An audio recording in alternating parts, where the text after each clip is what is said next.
9년차는 그렇게 높은 연차가 아닙니다. 정말 네. 시무랭이 같은 느낌이 드는데 뷰민갱 TV 안녕하세요, 뷰민갱입니다. 오늘은 지역사회 보장협의체에서 근무하고 있는 선생님과 함께 인터뷰 진행해보려고 합니다. 12월의 마지막을 선생님과 함께 인터뷰해서 너무너무 감사드리고요. 소개 한 번만 해주시면 감사할 것 같습니다. 저는 지역사회보장협의체에서 근무하고 있는 9년차 사회복지사입니다. 와. 만나서 반갑습니다. 아, 너무 반갑습니다. 저도 모르고 있는 지역사회보장협의체에 대해서 낱낱이 파헤치는 시간을 가져보도록 할게요. 지역사회보장협의체에 대해서 모르시는 분들 많으실 것 같아요. 지역사회보장협의체는 어떤 업무를 하고 어떤 곳인지 얘기해 주시면 감사할 것 같습니다. 저도 여기 오기 전까지는 몰랐던 부분이 있었는데 오게 되면서 알게 된 것들은 민과 간의 협력의 구심점 역할을 한다는 부분이에요. 지역사회에 있는 보호 체계를 잘 구축할 수 있도록 도움을 주는 그런 기구입니다. 조금 이해하기 쉽게 하면 어떤 기관하고 어떤 기관하고 이렇게 협력적으로 일을 하는 걸까요? 네, 예를 들면 아동청소년 분야의 기관들이 있잖아요. 청소년 상담센터라든지 교육복지센터라든지 이런 데서 근무하시는 실무자나 중간관리자분들과 구청에 있는 아동청소년과 구청의 주무관님들이 함께 모여서 한 주제나 의제를 이야기하는 회의하는 시간들 그리고 그 안에서 옆에서 도고 준비할 수 있는 그런 역할을 하는 곳입니다. 중간다리 역할을 해주는 게 네. 협의체라고 생각하면 이해하겠네요. 선생님은 구체적으로 어떤 업무를 주로 하고 계시나요? 민과 관에 있는 실무자분들이 만나는 회의 같은 것들을 진행하고 언제 어디서 어떻게 모일지 해서 안내드리고 공문드리고 회의로 듣고 사업이 이루어진다면 사업을 준비하는 실무적인 역할을 하고 있습니다. 그러면은 청이랑 그런 아동센터랑 여기서 사업을 하시겠다고 의뢰가 들어오면은 그분들을 한 자리에 모아요. 이 안에서 우리가 뭘 해볼까요? 지역의 안에서 어떤 욕구가 있으니 그 욕구를 해소하기 위해서 우리가 무슨 활동을 해볼까요? 회의를 통해서 결정이 되면 수행하는데 직접적인 도움을 드리는 그런 역할입니다. 사회복지 1급 시험을 공부하시는 분들한테도 도움이 될 수도 있을 것 같아요. 지역사회복지 협의회와 지역사회 보장협의체의 차이점에 대해서 설명해 주시면 감사할 것 같습니다. 쉽게 말하면 협의회는 지역아동센터, 청소년 상담센터, 교육복지센터 이런 민간의 기관들만 모여있는 회의체라고 생각하시면 될 것 같고 보장협의체는 구, 주민센터, 관이 엮여있는 곳이라고 보시면 될 것 같습니다. 지역사회 보장 계획의 개념기를 해달라고 하셨는데 하나씩 주시면 될 것 같습니다. 지역사회 보장 계획이라고 하는 것은 우리가 지역이 있잖아요. 성동, 광진구, 구들이 있잖아요. 그 안에 거주하는 주민들을 위해서 어떤 사회 보장의 증진을 위해서 세우는 계획입니다. 그래서 이 계획을 세울 때 구에서는 그 안에 있는 사회 서비스를 제공하는 기관들이 어떤 서비스를 제공하고 있는지 구는 어떤 방향을 가지고 주민들을 지원할지 어떤 내용들이 들어가는 계획을 세우게 되는데 5년마다 새롭게 수립을 하고요. 지난 5년간의 지역 안에서의 변화, 지역 주민들한테 욕구 조사를 해서 어떤 게 필요한지를 물어보고 지역 안에 복지를 제공하고 있는 전문가들을 모셔서 포커스 그룹으로 진행을 해서 앞으로 내년에 이 계획을 반영해서 서비스를 제공하는 그런 거라고 보시면 될 것 같습니다. 그러면 평가하는 것도 5년이 지난 후에 진행이 되는 거죠? 5주년 계획이 있고요. 그 계획을 기반으로 해서 매년 연차별 계획을 냅니다. 그 연차별 계획에서는 그해 연말이나 그 다음에 모니터링을 실시합니다. 보장협의체의 기능과 역할은 어떤지 설명해 주실 수 있을까요? 이 계획을 세울 때 민과 관의 목소리가 잘 모일 수 있도록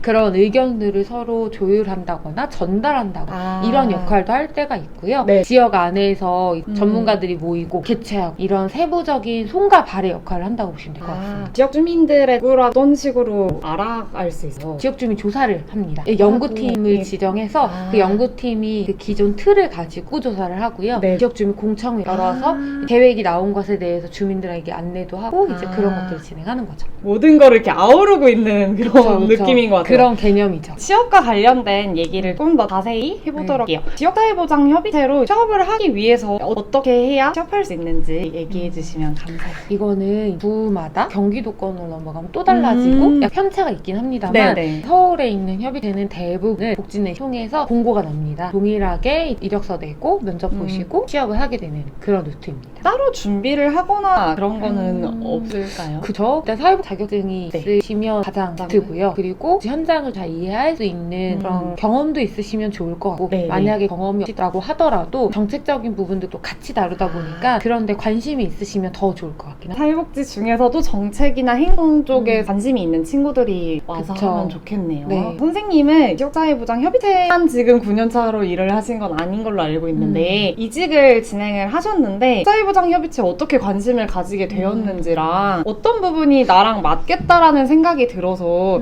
이렇게 취업을 하시게 되었는지 궁금합니다. 저는 원래 노인에서 먼저 시작을 했었고요. 네. 중간에 회에 잠깐 있었어요. 어르신들 좀 만나지 않지만 의미 있는 일을 할 수 있다라는 경험을 아주 조금 해봐서 이후에는 정책에 대한 관심이 생겼습니다. 실제로 어르신들을 대면해서 서비스를 드리는 것만이 아니라 책을 어떻게 수립하고 방향을 가져가는 게 이용자분들한테 되게 큰 도움이 된다라는 걸 조금 깨닫게 되고 난 다음부터는 그런 의미 있는 일을 더 할 수 있지 않을까? 이직하는 과정에서 협회나 협의회나 이런 쪽으로 관심을 지켜보던 중에 이제 협의체를 알게 되었고, 근데 협의체가 정말로 정책하고 밀접하게 관련이 있더라고요. 네. 이런 거 좀 매력적으로 느껴져가지고 지원을 하게 되었죠. 근무를 하면서 이용자분들하고적인 것보다는 뒤에서 도와주는 역할인 거잖아요. 이용자분들하고 만나는 거에 대한 갈등? 이런 게 좀 있을 것 같아요. 왜 차이점에 대한 얘기를 해주실 수 있을까요? 아무래도 이용자분들 통해서 얻는 힘이 없어진 건 맞는 것 같아요. 그 피드백이 오는 그런 부분들은 없죠. 그렇지만 이 기관 실무자분들에게 받고 있는 중인 것 같아요. 정책이 나왔을 때 기관에서 이걸 실행했을 때 변화되고 있는 거를 들릴 수 있는 건가요? 까지 들으면 너무 좋긴 하겠지만 지금은 그런 실무자분들과 만나고 지역을 위해서 어떻게 하면 좋을지 논의하고 고민하는 시간들과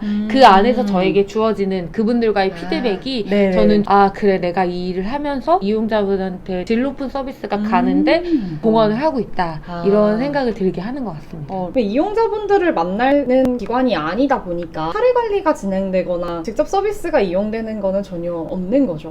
사례 관리를 저희가 직접 제공하진 않고요. 사례 관리사분들이 모이는 그 회의를 운영하는 거죠. 사례 얘기였을 때 새롭게 느껴지는 경우도 많을 텐데. 저는 사례 관리에서도 일을 했었던 경험이 있었어가지고 새롭게 늘리진 않지만 사례 관리를 하고 계시는 실무자들을 만났을 때 요즘의 사례 관리 트렌드라던가 좀 바뀌어가고 있구나 라든지 이것도 공부가 좀 뭔가 될 것 같은데요. 맞아요. 얘기를 듣다 또 만나고 얘기하다 보면은 또 그렇더라고요. 중간에 이직을 해서 새로운 곳으로 지금 투입을 하셨다고 하는데 이 경력을 인정을 해주시고 이제 월급 받고 있는지가 궁금합니다. 협의체 운영 매뉴얼에 있는 내용을 기반으로 좀 설명을 드리면 사회복지시설 관리 안내나 사회복지시설 종사자 인건비 가이드라인에 근거해서 이 처우를 결정하게 되어요. 그리고 부의 책정된 예산에 따라서 개별적 차이는 있습니다. 어떤 사람들이 지역사회보장협의체로 들어오면 좋을지 회의를 할 때 진행을 도와야 될 때도 있고 말을 하는 거에 많이 부담을 느끼지 않는 분들이면 좋을 것 같고, 그리고 정책을 이해하고자 하는 그런 마음도 있으시면 좋을 것 같고요. 그리고 협의체라는 거 제가 지역의 일을 하는 거기 때문에 내가 지원하고자 하는 그 지역의 상황과 이슈나 이런 것들을 미리 알고 관심이 있으시면 좋을 것 같아요. 부에서 좀 오래 사신 분들이 유리할 수 있긴 있겠네요.